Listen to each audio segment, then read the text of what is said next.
ঝুমকির অভিযোগে বিপাকে দেবদত্ত। হ্যাঁ বন্ধুরা, প্রতিজ্ঞার আজকের পর্বে আমরা এমনটাই দেখতে পাব।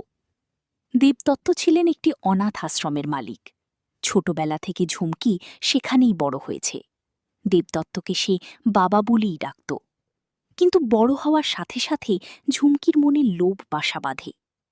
একদিন এক ধূর্ত ব্যবসায়ী কাঞ্জিলাল আর তার বোন রোমার নজর পড়ে আশ্রমের জমির ওপর। তারা পরিকল্পনা করে সেটি দখল করার। ঠিক তখনই সুযোগ আসে। আশ্রমের সবাই রায়বাড়িতে দাওয়াতে যায়। ফাঁকা আশ্রমে ঢুকে পড়ে রোমা। সে গুরুত্বপূর্ণ কাগজপত্র খুঁজতে থাকে। হঠাৎ দেবদত্ত ফিরে এসে বাধা দেন। রোমা রেগে গিয়ে তার কপালে পিস্তল ঠেকিয়ে বলে, এই জমির ফাইলটা আমার চাই।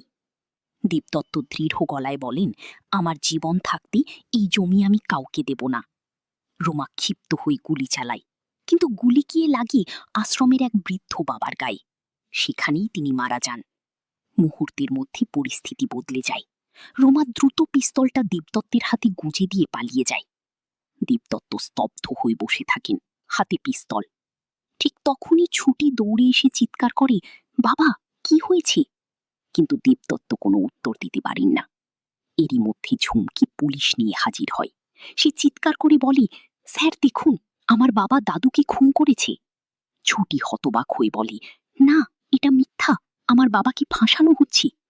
কিন্তু পরিস্থিতি তখন দেবদত্তের বিরুদ্ধে। পুলিশ তাকে গ্রেপ্তার করে। ঝুমকির লোভ আর মিথ্যা অভিযোগে এক মুহূর্তেই ভেঙে পড়ে দেবদত্তের জীবন। ভিডিওটি ভালো লাগলে অবশ্যই